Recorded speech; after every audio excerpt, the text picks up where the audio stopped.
So Simple Tutorial। BRICS का 16 summit 23, 24 और 25 अक्टूबर को रूस के कजान शहर में होने जा रहा है। ब्रिक्स समिट हर साल आयोजित होता है। पिछले साल ये साउथ अफ्रीका के शहर जोहानिसबर्ग में हुआ था। इस साल ये रशिया के कजान शहर में हो रहा है। इस सम्मेलन में दुनिया के कई बड़े बड़े नेताओं का जुटान होगा। यहाँ आपको बताते चलें कि ब्रिक्स का मेन ऑब्जेक्टिव है मेंबर कंट्रीज़ के बीच इकोनॉमिक कोऑपरेशन को प्रमोट करना, ताकि दुनिया के डेवलप्ड कंट्रीज़ अपनी पॉलिसीज़ उन पर ना थोप सकें और ये देश मिलकर उनका मुकाबला कर सकें। ब्रिक्स क्या है, इसके मेंबर कंट्रीज़ कौन कौन हैं, इसके ऑब्जेक्टिव्स क्या हैं, इस पर एक वीडियो ऑलरेडी बना चुका हूँ, आप उसे देख सकते हैं। यहाँ हम आगे की बात करते हैं।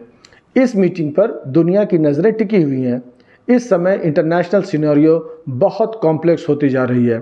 एक तरफ अमेरिका पूरी दुनिया को रशिया के अगेंस्ट मोबिलाइज कर रहा है।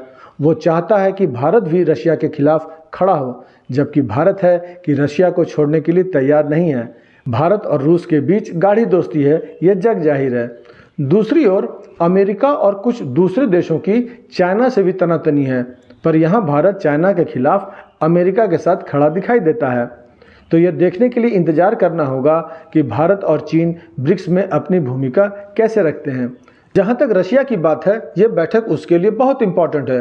पुतिन इस मंच का भरपूर इस्तेमाल करेंगे और पूरी दुनिया को ये मैसेज देना चाहेंगे कि वो ऐसे वर्ल्ड लीडर हैं जो इंटरनेशनली आइसोलेटेड नहीं हैं, बल्कि वे ब्रिक्स देशों के साथ फ्यूचर वर्ल्ड मेजॉरिटी को रिप्रेजेंट कर रहे हैं। मेजॉरिटी मतलब majority in terms of both population and resources. बहरहाल कल सोमवार को एक अच्छी खबर सुनने को मिली कि भारत और चीन लाइन ऑफ एक्चुअल कंट्रोल पर साझा पेट्रोलिंग पर सहमत हो गए हैं। यह एक बहुत बड़ा डेवलपमेंट है, क्योंकि भारत और चीन के बीच 2000 से चल रहा बॉर्डर डिस्प्यूट बहुत गंभीर रूप ले चुका था। इस समझौते से सीमा पर तैनात सेनाओं की वापसी हो सकती है और तनाव कम हो सकता है।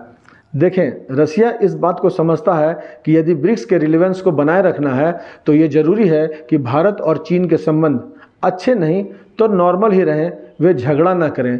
इसीलिए मुझे ऐसी फीलिंग आ रही है कि ये जो चीन के साथ समझौता हुआ है वो ब्रिक्स को सफल बनाने के लिए रशिया का किया हुआ शानदार होमवर्क है। रशिया कभी नहीं चाहेगा कि जब उनके घर उनके दो खास मेहमान आए तो उनके बीच कोई खटास हो। ये तो वही बात हो गई, वो डेयरी मिल्क का प्रचार है ना, शुभ काम से पहले कुछ मीठा हो जाए। तो रशिया ने ब्रिक्स से पहले फिजा में मिठास घोल दी है। अब जब आगाज अच्छा है तो उम्मीद कर सकते हैं कि अंजाम भी अच्छा ही होगा। ब्रिक्स करेंसी को लेकर भी चर्चा है। ब्रिक्स देश एक ऐसी रिजर्व करेंसी शुरू करना चाहते हैं जो डॉलर के डोमिनेंस को टक्कर दे सके। अगर ब्रिक्स देशों के बीच इस नई करेंसी को लेकर रजामंदी हो जाती है तो इंटरनेशनल फाइनेंशियल सिस्टम को चुनौती देने के लिए इनके सदस्य देशों की आर्थिक ताकत बढ़ सकती है। बीते फ्राइडे को मीडिया से बातचीत में पुतिन ने कहा कि ब्रिक्स की कॉमन करेंसी के लिए अभी समय नहीं आया है। ब्रिक्स इस पर आहिस्ता आहिस्ता आगे बढ़ेगा। हालांकि उन्होंने ये भी कहा कि मेंबर कंट्रीज आपसी ट्रेड और इन्वेस्टमेंट में डिजिटल करेंसी के इस्तेमाल की संभावना तलाश रहे हैं और वे इसके लिए भारत और अन्य देशों के साथ मिलकर इस दिशा में काम कर रहे हैं। कजान समिट का सब्जेक्ट है strengthening multilateralism for just global development and security. शिखर सम्मेलन में इकोनॉमिक कोऑपरेशन, क्लाइमेट चेंज और डिजिटल इंक्लूजन सहित कई मुद्दों पर चर्चा होने की उम्मीद है। रशिया यूक्रेन युद्ध तो उनकी एजेंडा में होंगे ही, साथ ही गजा और ईरान इजराइल टेंशन भी हो सकते हैं। अब देखते हैं कि आगे क्या होता है। इसमें जो भी बात निकल के आएगी वो निश्चित रूप से अमेरिका और कुछ खास देशों को तो रास नहीं ही आएगी।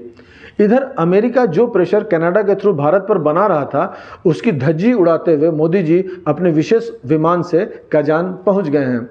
एयरपोर्ट पर उतरते ही सबसे पहले उन्हें गार्ड ऑफ ऑनर दिया गया, फिर थाल से सजी मिठाइयों से उनका स्वागत किया गया। जब वे होटल पहुंचे तो वहां पर रूसी कलाकारों द्वारा एक डांस परफॉर्मेंस पेश किया गया। फिर हाथ जोड़कर रूसी लोगों ने कृष्ण भजन गाया। इंडियन डायस्पोरा ने भी बड़ी गर्मजोशी के साथ भारतीय परंपरा के अनुसार उनका स्वागत किया। वे हाथ में लिए भारतीय झंडा लहरा रहे थे। भारत माता की जय, वंदे मातरम चारों तरफ गूंज रहा था। बीच बीच में मोदी मोदी के भी नारे लग रहे थे। इसके बाद पुतिन के साथ वे गले भी मिले और एक बायलैटरल टॉक्स भी हुए।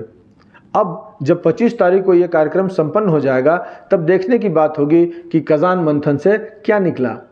भारत क्वाड और ब्रिक्स दोनों का सदस्य है। लोग पूछते हैं ये दोनों के साथ सामंजस्य कैसे बैठाएगा। तो मिलते हैं 26 तारीख शनिवार को ठीक 6 बजे अगले वीडियो में ब्रिक्स और Quad how to strike a balance. तब तक अपना ख्याल रखें। जय हिंद।